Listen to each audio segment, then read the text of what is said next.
வணக்கம் மக்களே, சற்று முன் அதிர்ச்சி தகவலுங்க. நடிகர் விஜய், அதாவது தமிழக வெற்றிக் கழகம் நடிகர் விஜயை பார்த்தீங்கன்னா கிண்டல் செஞ்சிருக்காரு நான் தமிழர் கட்சி தலைவர் சீமான். அது மட்டும் இல்லாமல் அவங்க ஒரு அணில் குட்டிங்க, அவங்களுக்கு கொள்கையும் கிடையாது, கோட்பாடும் கிடையாது, அவங்களுக்கு எதுவுமே கிடையாது, அவங்க டிவிக்கு தான் வராங்க அப்படின்னு சொல்லிட்டு மேடையில் அதிரடியாக பார்த்தீங்கன்னா நடிகர் விஜயை, தமிழக வெற்றிக் கழகம் தலைவர் விஜயை தாக்கி பேசியிருக்காரு. அது மட்டும் இல்லாமல் ரொம்ப ஒஸ்ட்டாக பேசியிருக்காரு. அவர் முதலமைச்சர் ஆவே மாட்டாருன்னு சொல்லிட்டு பேசியிருக்காரு. அவர் என்ன பேசினார், ஏன் அதிரடியாக இந்த மாதிரி யார் சொல்லி கொடுத்து இவர் பேசியிருக்காருன்னு சொல்லிட்டு வீடியோவில் டீட்டெயில்டாக பார்க்கலாம் வாங்க. ஆமாங்க, நாளை மறுநாள் பார்த்தீங்கன்னா மதுரையில் மாநாடு நடத்த போகிற நடிகர் விஜய், அதாவது தமிழக வெற்றிக் கழகம் தலைவர் விஜய் 2வது மாநில மாநாடு மதுரையில்.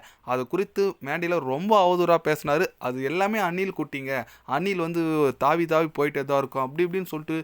அப்புறம் நிறைய பேர் டிவிக்கு தான் நீங்கள் லாக்கி அப்படி இப்படின்னு சொல்லிட்டு ரொம்ப ஒஸ்ட்டாக பேசியிருக்காருங்க சீமான். இது ஏன் இப்படியாப்பட்ட வன்மத்தை கக்கறாருன்னு அவர் ஒன்றும் புரியலைங்க. இது மு.க. ஸ்டாலின் சந்திப்பிற்கு அப்புறம் பார்த்தீங்கன்னா இந்த மாதிரிலாம் பேசிட்டு வந்துட்டு இருக்கதா தகவல் வந்திருக்குங்க. விஜயை தாக்கி பேசுங்க, உங்களுக்கு இந்த அமௌண்ட் கிரியேட் ஆகும் அப்படின்னு சொல்லிட்டு ரசிகர், அதாவது தாவேக்கா ஆதரவாளர்கள் இந்தமாரி சொல்லிட்டு வந்துட்டுருக்காங்க. ஏன் தான் இப்படி விமர்சித்து பேசுகிறாரு ஒன்றும் புரியலைங்க. ஏன்னா தமிழக வெற்றிக் கழகம் தலைவர் நடிகர் விஜய் பார்த்தீங்கன்னா ஆரம்பிச்சிருக்கார் கட்சி, ஓகே. அவரோட கொள்கை தலைவர்களாக அம்பேத்கர், பெரியார், அஞ்சலி அம்மான்னு சொல்லிட்டு காமராஜர் சொல்லிட்டு எல்லோரும் எடுத்திருக்காரு, ஓகே. முதல்ல அவர் ஜெயிக்கட்டும், ஜெயிச்சு என்ன பண்ணுறாருன்னு பார்க்கலாம். அதுக்கு முன்னே சீமான் பார்த்தீங்கன்னா அவர் மேலே ஏன் அவ்வளோ வன்மத்தை கக்கிறாருன்னு ஒன்றும் புரியல.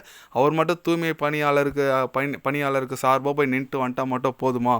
அவர் இன்னும் நிறைய எப்படி சொல்கிறது, தமிழக வெற்றிக் கழகத்தை தாழ்த்தி தான் பேசிகிட்டு இருக்காரு. ஸ்டார்டிங் வரும்போது என் தம்பி வராங்க, என் தம்பி நானும் சேர்ந்து உங்களை போட்டு தள்ளுறோம் அப்படி இப்படின்னு சொல்லிட்டு இருந்தவர் இப்போ இந்த அளவுக்கு மாறுறாருன்னா யார் காசு கொடுத்தாங்க, யாரோட தூண்டலுக்கு இந்த மாதிரி பேசுகிறாருன்னு நிறைய சர்ச்சையான ஒரு கேள்விகள் வந்துட்டுருக்கேன். கண்டிப்பாக என்ன சொல்கிறாங்க, தாவேக்கா ஆதரவாளர்கள் மு.க. ஸ்டாலின் கிட்டே பேமெண்ட் வாங்கிட்டு இருக்காரு, கண்டிப்பாக அடுத்த ஆட்சி தாவேக்கா தான் பிடிக்கும், அது பிடிக்காம நீ தாக்கி பேசுன்னு சொல்லிட்டு ஒரு பேமெண்ட் வாங்கியிருக்கார் சீமான். அதனால தான் அவர் அப்படி பேசிகிட்டு இருக்காருன்னு சொல்லிட்டு ஒரு தாவேக்கா ஆதரவாளர்கள்லாம் சொல்லிட்டு வந்துட்டுருக்காரு. அது தேவையில்லாதுங்க. ஏன்னா மாதிரி நல்ல ஒரு நடிகர், ஒரு புகழ்பெற்ற நடிகர் கட்சிக்கு அரசியலுக்கு வராரு, கட்சி ஆரம்பித்து வராரு, முதல்ல அவர் பண்ண விடுங்க. அதுக்குள்ளவே அவர் இப்படி தாக்கி பேசி தாய்ந்து பேசி ஃபஸ்ட்டு அவர் அடிக்கணும்னு நினச்சா எப்படி? அது ரொம்ப ரொம்ப ஒரு ஒஸ்ட்டான ஒரு அரசியல் பண்ணுறாருன்னு சொல்லலாம் சீமான். பொறுத்து பார்க்கலாங்க.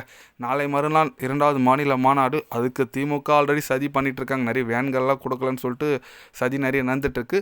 ஒரு பக்கம் இவர் இப்படி பேசிகிட்டு இருக்காரு. பொறுத்து பார்க்கலாங்க என்ன மாதிரி ஒரு வெற்றி மாநாடாக நடக்குதான்னு சொல்லிட்டு ரொம்ப பொறுத்து பார்க்கணும். நீங்கள் சொல்லுங்கள், சீமான் பேசுறது குறித்து உங்களோட கருத்துக்கள். இந்த 2026 தேர்தலில் யார் வெற்றி பெறுவாங்க? உங்களோட வாக்குகள், உங்கள் ஓட்டு யாருக்கு என்னன்னு சொல்லிட்டு மறக்காமல் கமெண்டில் கொஞ்சம் சொல்லுங்கள். இது போன்ற தினசரி நியூஸை தெரிஞ்சுக்கணுன்னா சேனலை சப்ஸ்கிரைப் லைக் ஒன்று பண்ணிக்கோங்க. கண்டிப்பாக day by day channel update வரும்.